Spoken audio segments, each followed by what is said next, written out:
Assalamualaikum warahmatullahi wabarakatuh. Perkenalkan, nama saya Ramadina Audalia Putri. Saya Yura Melati dan kami akan mempresentasikan tentang masuknya Hindu-Buddha dan kedatangan Islam di Nusantara. Masuknya Hindu-Buddha pada Nusantara sebelum kedatangan Hindu-Buddha. Sebelum budaya Hindu-Buddha dapat di Indonesia telah berkembang kepercayaan yang berupa pemujaan terhadap roh nenek moyang yang dikenal dengan animisme dan dinamisme. Animisme merupakan suatu kepercayaan terhadap suatu benda yang dianggap memiliki roh atau jiwa. Dinamisme merupakan suatu kepercayaan bahwa setiap benda memiliki kekuatan gaib. Proses masuknya pengaruh budaya Indonesia terjadi karena adanya hubungan dagang antara Indonesia dan India. Nomor 2, pengaruh masuknya Hindu-Buddha di Indonesia. Pengaruh agama mengantarkan budaya Nusantara ke masa sejarah dengan ditemukannya prasasti berupa yupa di Muara Kamankota yang menggunakan huruf Pawawa dan bahasa Sanskerta. Yang kedua, pengaruh pemerintah. Pada sistem pemerintah adalah berkembangnya sistem kerajaan. Pada sistem sosial adalah sistem kasta, dan pada seni budaya meliputi arsitektur, seni ruko, dan karya sastra. Yang ketiga, ada pengaruh sosial. Adanya pembagian kasta atau kelas sosial. Kebudayaan Hindu-Buddha ini membaginya ke dalam 4 kasta, yaitu kaum Brahma, Ksatria, Waisya, dan Sudra. Yang keempat, pengaruh arsitektur. Dalam arsitektur, bangunan adalah candi dan stupa, gapura, petirtaan, patung atau arca, relief, dan prasasti. Yang nomor 3, dampak positifnya pengaruh Hindu-Buddha. Dampak politik. Pengaruh agama Hindu-Buddha dalam bidang politik adalah memperkenankan sistem di Indonesia dan dapat dilihat dari perubahan sistem pemerintah di Indonesia dari kesatuan yang dipimpin oleh kepala suku, mengubah sistem birokrasi dan juga penerapan kasta. Yang kedua, ada dampak ekonomi. Dengan adanya jalur perdagangan yang ramai hingga muncul pusat perdagangan yang berkembang menjadi pusat kerajaan. Yang ketiga, dampak agama. Mengubah sistem kepercayaan kepada masyarakat. Masyarakat Indonesia lebih dulu meyakini pemujaan terhadap roh nenek moyang. Yang keempat, dampak sosial budaya. Masuknya kebudayaan Hindu menjadikan masyarakat mengenal aturan kasta dan adanya pembagian kasta atau kelas sosial.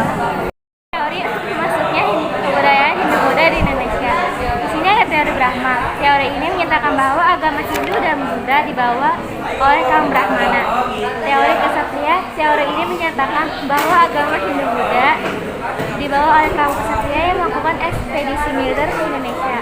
Dan yang ketiga, teori Waisya. Teori ini menyatakan kalau agama Hindu dan Buddha dibawa oleh para pedagang India ke Indonesia. Yang keempat, ada teori Sutra.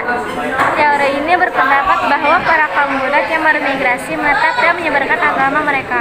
Yang kelima, ada teori arus balik. Teori ini menjelaskan bahwa terdapat peran para pedagang dalam Hinduisasi, yaitu pedagang Nusantara mempelajari sendiri ajaran agama Hindu untuk selanjutnya disebarkan di Indonesia. Islam di Nusantara. 1. Keadaan Nusantara sebelum kedatangan Islam di Nusantara. Masyarakat banyak menganut agama Hindu dan Buddha serta kepercayaan animisme. Banyak terdapat kerajaan bercorak Hindu dan Buddha. Masyarakat memiliki struktur sosial dan sistem kasta. Dengan pengaruh kebudayaan Hindu, Indonesia dikenal stratifikasi sosial atau pelapisan sosial. Masyarakat dibagi menjadi tingkatan yang disebut kasta atau warna. Ada 4 kasta, yaitu Brahmana, Ksatria, Waisya, dan Sudra. 2. Latar belakang masuknya Islam di Indonesia. Sebab umum. Kaum pedagang memegang peranan penting dalam persebaran agama dan kebudayaan Islam. Letak Indonesia yang strategis menyebabkan timbulnya bandar-bandar perdagangan yang turut membantu mempercepat persebaran tersebut. B. Sebab khusus.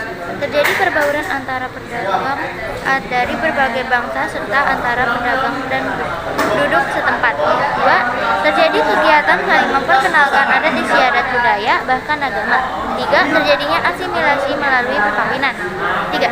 Cara Islamisasi di Indonesia. Cara pertama yaitu perdagangan. Indonesia memiliki wilayah strategis pada sektor perdagangan yang terjadi. Pedagang Islam di Indonesia mulai memencet sekitar abad ke-7 hingga 16 Masehi.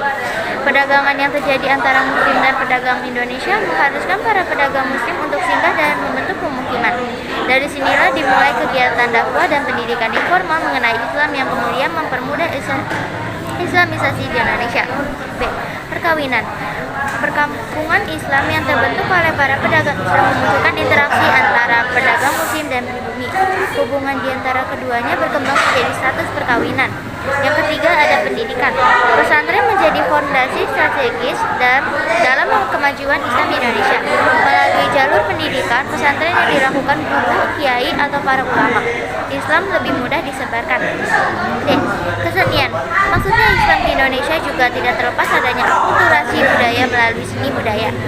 Terlihat dari budaya yang dilakukan Wali Songo di Jawa seperti Sunan Kalijaga yang terkenal wayang Islam, gamelan bonang, Mas Kumambang, dan gizi serta pengubahan fungsi candi di Menara Kudus dari Sunan Kudus. Yang keempat yaitu adalah 3 teori Islamisasi. Ada teori yaitu yang menjelaskan bahwa Islam yang datang ke Indonesia berasal dari India. Yang kedua teori Mekah yang menjelaskan bahwa Islam datang ke Indonesia berasal dari Arab. Yang ketiga teori Persia yang menjelaskan bahwa Islam yang datang ke Indonesia berasal dari Iran.